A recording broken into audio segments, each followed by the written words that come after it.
Hello, isang magandang araw po sa inyo mga parts. Meron po tayong nire-repair na isang washing machine na single tube na sharp po ang tatak. Ang problema po nitong washing machine na to mga parts, umuugong lang yung kanyang makina. Ayan o, yung kanyang makina umuugong lang. Ito mga parts, binaklas ko na po ito para po mabilis po tayo sa ating panonood. Ayan. Ngayon mga parts, yung ating gagawin ngayon, tuturuan ko po kayo ng diskarte para hindi po kayo madisgrasya sa pagre-repair ng ating mga gamit tulad nitong ating washing machine. Panoorin niyo po mga parts. Ang gagawin po natin mga parts, ito po yung ating capacitor na bago. So gawin po natin, kabitan po natin ng capacitor to. Huwag na po natin padaanin sa timer mga parts.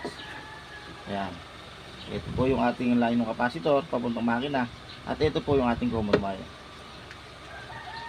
Gagamit po tayo ng cord. Ito po yung ating gagamitin na cord na mayroong fuse.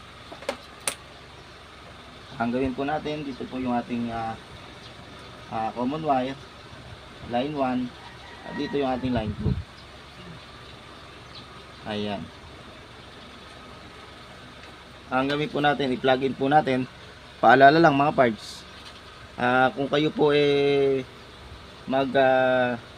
magko-connect po ng ganito, lagyan nyo po siya ng electrical tape.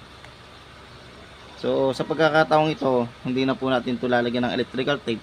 At dapat po maingat po kayo dahil po ang gagawin lamang po natin testingin lang po natin yung ating makina kung talagang ito po umuugong lang. Ayan, panoorin nyo po at meron pong disgrasyang kaakibat sa pagre-repair pagka po ito hindi nyo po alam yung ganitong pangyayari mga parts. Ito, panoorin nyo po So plug in na po natin mga parts at pakinggan nyo po yung ating makina.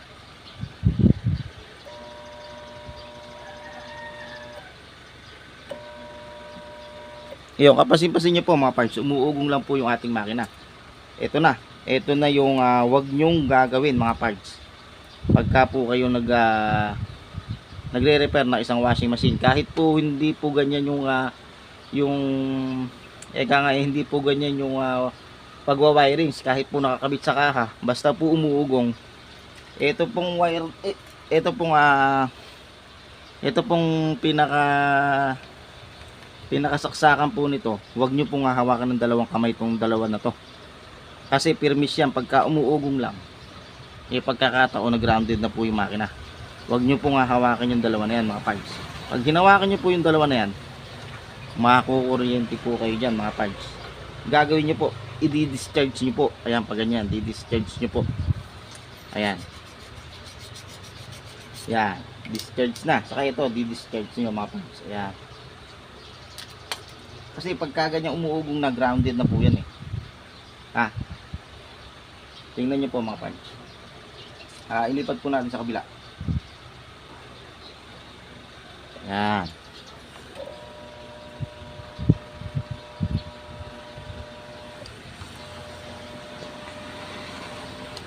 Ayan mga parts, saka tanggal po yung saksak saka po natin pagdikitin. Ayun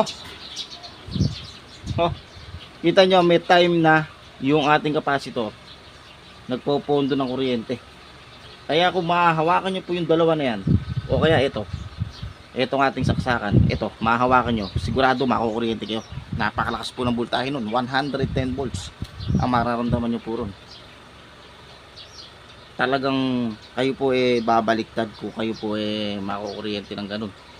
Kahit nakatanggal na po sa saksak, ang gagawin nyo po pagka po nagre-repair kayo ng isang washing machine mga parts, i-discharge nyo to. Kahit po nakakabit na sa kaha, nag-anok po kayo, nagsaksak po kayo, at naglagot kayo ng wiring, nagputol kayo, ang gawin nyo po mga parts, i-discharge nyo. Ulitin po ulit natin mga parts. Ayun umuugong lang, di ba? Umuugong lang yung ating makina. Bagong palit yung ating capacitor. Walang problema yung ating shafting bushing. Ang problema po niyan, yung kanyang makina grounded na. Ano na po yan, hindi na po uubra yan. Palitin na po sa madaling salita, palitin na po yung kanyang makina. O ayan o, huwag nyo pong hahawakan yung dalawa po na yan. Yung dalawa pong ano na yan, dulo ng ating saksakan. Ang gawin nyo, discharge nyo lamang. Yun o. Kita-kita nyo mga parts, may kuryente. Kaya kung sakaling mahahawakan nyo yung dalawang saksakan na to, pirmis mga parts, madidisgrasya kayo. Kaya yun ang pakakaingatan nyo sa pagre-repair ng ating mga appliances, mga parts.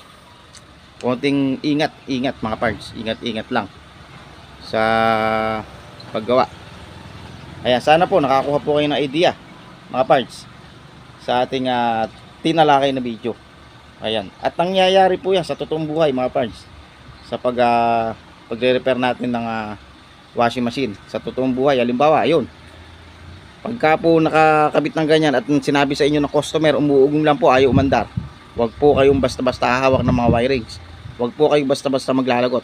Ang uunahin nyo pong gagawin, i-discharge nyo po yung kanyang kapasitor pagka po kayo hahawak ng wirings. At yung ating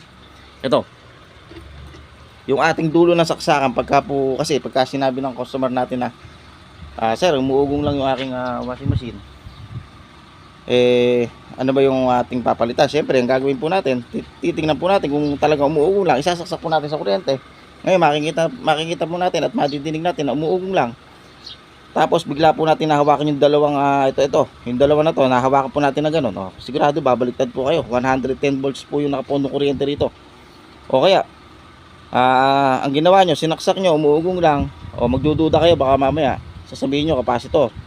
So ang gagawin nyo, itetest nyo yung kapasitor, lalagutin nyo dito sa wire, babalatan nyo.